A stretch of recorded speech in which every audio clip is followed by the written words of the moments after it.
End gold buyers, మీ కష్టాల్లో నమ్మకమైన మీ ఆత్మీయ నేస్తం.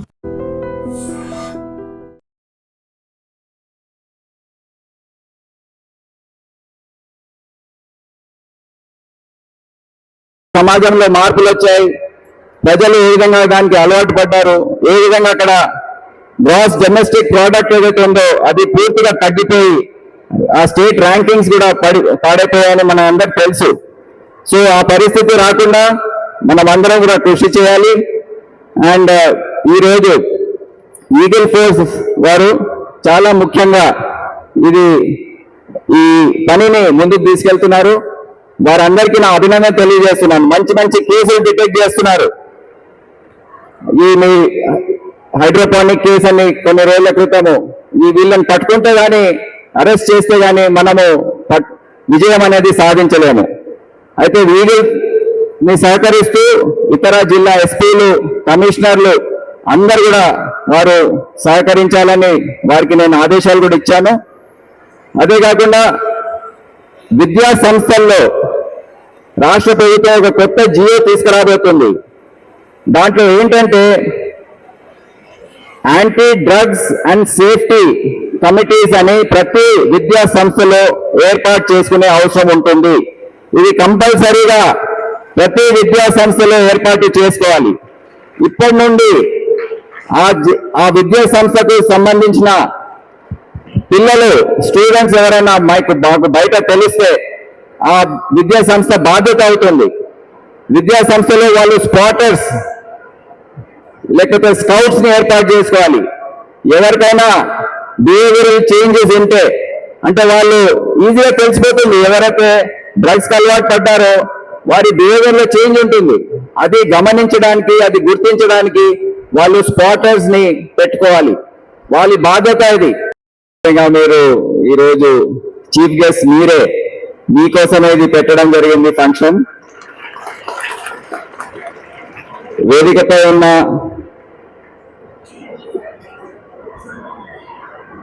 యోగితా రాణా గారు, principal secretary to government, Kunduru SVV Prasad గారు, directorate of revenue intelligence ADG, CP Hyderabad Sajjanar గారు, కలెక్టర్ హైదరాబాద్ ప్రియాంక గారు, ఈనాటి ఫంక్షన్ కి మూల కారకుడైన మన ఈగిల్ డైరెక్టర్ సందీప్ షాండిల్య గారికి, అజాజుద్దీన్ గారు ఇప్పుడే బయలుదేరారు, వారికి, శేఖర్ రెడ్డి గారికి, ఇక్కడ హాజరైన ఇతర అధికారులు, ముఖ్యంగా పిల్లలు, వాళ్ళ టీచర్స్ అందరికి కూడా, ఈగిల్ చెందిన అధికారులు, మీడియా మిత్రులకు నా వందనాలు తెలియజేస్తున్నాను. ఈరోజు దేశంలో ఉన్న అతి ముఖ్యమైన సమస్య ఏదైతే మనం అందరము దేశవ్యాప్తంగా ఎదుర్కొంటున్నామో దాని గురించి మాట్లాడడానికి, చర్చించడానికి ఇక్కడ విచ్చేశాము. ఇంటర్నేషనల్ వీక్ అగైన్స్ డ్రగ్స్ అనేది ఒకటి ఉంది. జూన్ 26వ తేదీ ఇంటర్నేషనల్ యాంటీ డ్రగ్ డే గా డిక్లేర్ చేయబడింది. సో దాన్ని పురస్కరించుకొని ఒక 4-5 రోజుల పాటు ఈగిల్ ఫోర్స్ ఆధ్వర్యంలో ఇతర డిపార్ట్మెంట్ సమన్వయంతో కొన్ని కార్యక్రమాలు రాష్ట్ర వ్యాప్తంగా ప్లాన్ చేయడం జరిగింది. సో దాంట్లో భాగంగా ఈ కార్యక్రమాలన్నింటినీ ప్రారంభించడానికి ఈరోజు మనం అందరం ఇక్కడ వచ్చాము. అందరూ విచ్చేశారు. అందరికీ నా కృతజ్ఞతలు తెలియజేస్తున్నాను. అయితే ఇప్పుడే పెద్దలు చెప్పినట్టు అతి ముఖ్యమైన సమస్య ఇప్పుడు మన ముందు ఉన్నది. ఏదో మనం టెర్రరిజం అనుకుంటాము, మావోయిజం అనుకున్నాము, మావోయిజం కూడా తగ్గిపోయింది. Left wing extremism, then law and order సంబంధించిన సమస్యలు ఏవైతే ఉన్నాయో అవన్నీ కూడా అధిగమించి ప్రతి ఇంట్లో చేరే ఒక సమస్య మనకు వచ్చింది ఇప్పుడు. అది మాదక ద్రవ్యాల గురించి ఇప్పుడే చెప్పారు. చిన్న పిల్లలు కూడా అలవాటు పడుతున్నారు. ముందు మన దేశంలో golden triangle and golden crescent అనేది రెండు ఉండేటి చుట్టుపక్కల దేశాల్లో మనది ఒక ట్రాన్సిట్ దేశంగా భావించేవారు. కానీ ఇప్పుడు ప్రత్యేకంగా కోవిడ్ గురించి మీకు అందరికీ గుర్తుంటుంది. కోవిడ్ వచ్చిన తర్వాత ఎందుకో ఈ సమస్య దేశవ్యాప్తంగా వ్యాపించింది. పట్టణాలే కాదు, చిన్న చిన్న టౌన్స్ ఏవైతే ఉంటాయో గ్రామాల్లో ఈ సమస్య విస్తరించింది. ఇప్పుడు ప్రస్తుతం మనం చూస్తున్నాము, పిల్లల్ని మన కేసెస్ డిటెక్ట్ చేసినప్పుడు, పెడ్లర్స్ ని పట్టుకున్నప్పుడు, ట్రాన్స్పోర్టర్స్ ని పట్టుకున్నప్పుడు ఈగిల్ ఫోర్స్ వాళ్ళు పట్టుకుంటారు, జిల్లా పోలీస్ వారు పట్టుకుంటారు. వారు ఇంట్రాగేట్ చేసినప్పుడు వాళ్ళు ఎక్కడెక్కడ తీసుకొస్తున్నారు, ఇది ఇతర దేశాల నుంచి ఇంపోర్ట్ చేస్తున్నారు, మళ్ళా మన దేశంలోనే పెద్ద నెట్వర్క్ తయారైంది. మళ్ళీ సప్లై ఎవరు చేస్తున్నారు? ఏదైనా సమస్యకి ఎప్పుడు కూడా రెండు భాగాలు ఉంటాయి, ఒకటి డిమాండ్, ఒకటి సప్లై. సో డిమాండ్ లేకపోతే సప్లై కూడా రాదు. ఈ డిమాండ్ ఎక్కడి నుంచి ఏర్పడుతుంది? సో ఏం చేస్తున్నారంటే మీలాంటి పిల్లల్ని స్కూల్స్ దగ్గర ఈ పాన్ షాప్స్ లో చిన్న చిన్న చాక్లెట్లు దాంట్లో కలిపేసి, లేకపోతే బిస్కెట్లు ఇటువంటివి దాంట్లో కలిపేసి మిమ్మల్ని అలవాటు చేస్తున్నారు. ఇంత ఈ దేశ ద్రోహం అనేది ఎవరైతే చేస్తున్నారో వారందరినీ కూడా పట్టుకోవడానికి ప్రయత్నిస్తున్నాం, కానీ నెట్వర్క్ చాలా విస్తరించింది. సో ఇప్పుడు మనమందరం కూడా చాలా అప్రమత్తంగా ఉండే అవసరం ఉంది. ఎందుకంటే ఎవరైతే దీనికి అలవాటు పడతారో, ఎవరైతే దీనికి బానిసలు అవుతారో వారి పరిస్థితి చూస్తే ఇక ఎవ్వరు కూడా దాన్ని ఊహించలేరు. అలవాటు పడి చనిపోయిన వారిని చూస్తే అయితే వారు చనిపోకముందు ఏదైతే అనుభవిస్తారో చిన్న వయసులోనే చనిపోతారు. ఎవరు కూడా దీన్ని ఎస్కేప్ కాలేరు. ఎందుకంటే నార్కోటిక్స్ అంటే, డ్రగ్స్ అంటే ఏంటి, మన మొత్తం సిస్టమ్ని పాడు చేస్తుంది. ఒకసారి అది తీసుకున్న తర్వాత అది జీర్ణించుకోవాలంటే మన గుండె ఏదైతే ఉందో అది ఎక్కువ పని చేయాలి. అన్ని వేరే సిస్టమ్స్ అన్ని కూడా చాలా స్ట్రెయిన్ లో పడతాయి, అన్ని ఆర్గన్స్ అన్ని కూడా చాలా స్ట్రెస్ అయిపోతాయి. సో ఆ పరిస్థితుల్లో మనము జీవిత కాలం ఏదైతే ఉందో అది తప్పకుండా పడిపోతుంది. కానీ ఇది అలవాటు పడేటప్పుడు మనకు తెలియదు. తర్వాత మనము దానికి బానిసలైన తర్వాత అది లేకుండా మనం ఉండలేము. కానీ మీ పరిస్థితి అట్లా ఉన్నప్పుడు, ఎవరైతే అలవాటు పడిన వారు ఉన్నారో వారి పరిస్థితి అట్లా ఉంటే పక్కకున్న కుటుంబ సభ్యుల పరిస్థితి ఇంకా దయనీయంగా ఉంటుంది. ఆ కుటుంబం మొత్తం నాశనం అయిపోతుంది. కొన్ని కేసెస్లో మేము చూశాను, పెద్ద పెద్ద ఇండస్ట్రియలిస్ట్, ఫార్మా కంపెనీస్, పెద్ద పెద్ద కంపెనీలు ఉన్నాయి, 3,000 కోట్ల టర్నోవర్ ఉంది, కానీ ఇంట్లో 2 పిల్లలు డ్రగ్స్కి అలవాటు పడ్డారు. వారి పరిస్థితి చూస్తే ఈరోజు ఆ 3,000 కోట్లతో మేము ఏం చేసుకోవాలని వాళ్ళు రోధిస్తున్నారు. ఎందుకంటే ఆ 2 పిల్లల పరిస్థితి ఏంటి, వాళ్ళు రికవరీ కావడం కూడా చాలా కష్టం.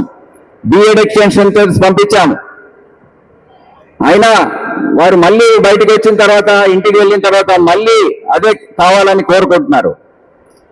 సో ఈ విధంగా మనము జీవితంలో ఎంత ఉన్నత స్థాయికి వెళ్ళినా, ఎంత సాధించినా, తల్లిదండ్రులు ఇద్దరు బిజీగా ఉండి ఎటువంటి సమయం పిల్లలతో స్పెండ్ చేయకుండా, వారు ఏం చేస్తున్నారో కనుక్కోకుండా మన జీవితాలు గడిపితే ఇటువంటి సమస్యలు వచ్చే అవకాశం ఉంది. సో మీ అందరికి నేను రిక్వెస్ట్ చేస్తున్నాను, తల్లిదండ్రులకు, మా పోలీస్ ఆఫీసర్స్ నేను అదే తెలియజేస్తాను, ఎవరి కోసం కాకపోయినా మీ పిల్లల కోసం అన్నా చేయండి పని అని. ప్రతి జిల్లాలో ప్రతి కానిస్టేబుల్, హోమ్ గార్డ్ దగ్గర నుండి డైరెక్టర్, డీజీపీ వరకు ఈ పనిలో నిమగ్నమై ఉంటేనే మనము ఈ సమస్య పైన ఏదన్నా పట్టు సాధించే అవకాశం ఉంటుంది. ఏ విధంగా అయితే మనము నక్సలైట్ల సమస్యను ఎదుర్కొన్నాము, ప్రతి ఒక్కరు పనిచేశారు ఆ జిల్లాలో. అదేవిధంగా ప్రతి పోలీస్ ఆఫీసర్, అదే కాకుండా ఈ సమస్యను ఎదుర్కోవాలంటే ఇతర డిపార్ట్మెంట్స్ తోడ్పాటు కూడా చాలా అవసరం. ఉదాహరణకు ఎడ్యుకేషన్ డిపార్ట్మెంట్, యోగిత రాణా గారు ఇక్కడ ఉన్నారు, కలెక్టర్ గారు ఉన్నారు, డిఆర్ఐ, ఎందుకంటే వేరే దేశాల నుండి ఈ మత్తు పదార్థాలు వస్తున్నాయి. అవన్నీ ట్యాకిల్ చేయాలంటే లోపల మన ఎయిర్పోర్ట్స్ చెక్ చేయాలంటే వేరే పోర్ట్స్ ఏవైతే ఉంటాయో అవన్నీ చెక్ చేయాలంటే డిఆర్ఐ, కస్టమ్స్ వీళ్ళందరూ కూడా కలిసి కట్టుగా మనం పనిచేస్తే గానీ ఈ సమస్య పైన మనము పట్టు సాధించలేము. అయితే దీంట్లో తెలంగాణ రాష్ట్ర ప్రభుత్వం మన ముఖ్యమంత్రి గారి మాటలు మీరు ఇప్పుడే విన్నారు. వారు చాలా పట్టుదలతో ఉన్నారు. ఈ సమస్యను మనము తెలంగాణ రాష్ట్రం నుండి ఎట్టి పరిస్థితుల్లో దీన్ని ఖతం చేయాలి. ఏమైనా చేయండి మీరు, కానీ మా పిల్లలు ఇక్కడ ఈ సమస్యకు గురి కావద్దని వారి ఆలోచన. మన కొన్ని ఉదాహరణలు ఉన్నాయి. ఎప్పుడు కూడా మనం కొన్ని రాష్ట్రాలను చూస్తున్నాం. అంటే గతంలో ఏ విధంగా ఉండేవాళ్ళు పంజాబ్ గురించి చెప్తుంటారు. ఏ విధంగా అక్కడ టెర్రరిజం అయిపోయింది, అది పూర్తయిన తర్వాత చిన్న ప్రైమరీ స్కూల్ వరకు కూడా, హై స్కూల్ కాదు, ప్రైమరీ స్కూల్ వరకు కూడా ఈ మహమ్మారి వ్యాపించిందంటే మనం ఎంత భయంకరమైన దుస్థితిలో ఉన్నాయో అందరూ కూడా గమనించండి. మీకు చాలా మందికి తెలుసు. ఇది కొన్ని చాలా మనం చిన్నప్పుడు చాలా అడ్వాంటేజ్ చేస్తుంటాం, చిన్నవి. ఓకే, ఈ కొండెక్కడము, లేకపోతే ఇక్కడ వెళ్ళడము, ఈ ఈత కొట్టడము, ఇటువంటివి. దీన్ని కూడా మీ ఫ్రెండ్స్ ఎలా చేస్తారంటే ఇది చిన్నది ఏమీ లేదు, ఒకసారి వాడితేడు నేను నచ్చకపోతే మాని అంటారు. కానీ కొన్ని డ్రగ్స్ ఎంత భయంకరమైన అంటే ఒక్కసారి మీరు రుచి చూశారంటే తర్వాత దానికి బానిస అయిపోతారు. దానికోసం మళ్ళీ ఒక డీఅడిక్షన్ క్యాంపులో జాయిన్ అయితే కానీ ఒక 3 నెలలు ట్రీట్మెంట్ తీసుకుంటే తప్ప ఒక్కసారి నేనేంటంటే రెండోసారి కదా ఒక్కసారి రుచి చూస్తే ఈ బికమ్ అడిక్టెడ్. అంత భయంకరమైనది. మరికొన్ని డ్రగ్స్ ఎలా ఉంటాయంటే నీటిలో కలిపి అసలు మనకు రంగు రుచి ఏమి ఉండదు. మనకు తినే దాంట్లో కలిపినట్టు దేంట్లో కూల్ డ్రింక్లో కానీ కలిపి ఒక్కసారి తాగితే ఒక సుమారు 48 గంటల పాటు మీకు ఏం జరుగుతుందో మీకే తెలియదు. అంత భయంకరమైన డ్రగ్స్ ఉన్నాయి. అవన్నీ కూడా వస్తున్నాయి. ఎక్కడో మరొక దేశం నుంచి కాదు, ఇందాక జీవితంలోనే చెప్పారు, ఎక్కడో ఉంది డ్రగ్స్ ప్రాబ్లం అనుకోవడం కాదు. ఇప్పుడు it is just near by అనమాట. ఇందాక చెప్పిన ప్రతి స్కూల్లో కూడా, ఎందుకంటే వాళ్ళ కోట్ల మీద వ్యాపారం జరుగుతుంది, కోట్లు. అందుచేత వాళ్ళు జనరేషన్స్ మొత్తం స్పాయిల్ చేయడానికి కూడా రెడీగా ఉన్నారు. ఇప్పుడు మీరు చూడండి, మనిషి కోటి నుంచి ఉద్భవించడం చెప్తుంటారు మీరు డార్విన్ సిద్ధాంతం ప్రకారం తీసుకుంటే. కానీ తిరిగి ఈ డ్రగ్స్ తీసుకుంటే మళ్ళీ మనకి కోటిలా మారిపోతుంది. అది అవసరమా? ఎన్ని వేల సంవత్సరాలకి ఈ పరిణామం చెందిన మానవుడిగా ఇంత బుద్ధితో వచ్చి మనం ఉన్న ఈ మేధస్సుని తిరిగి ఒక్కసారి దీనికి ఎడిక్ట్ అవ్వాలంటే మొత్తం కోల్పోతున్నాం. అంతే ఎంత భయంకరమో మీరు ఆలోచించండి. దయచేసి ఒక్కసారి కూడా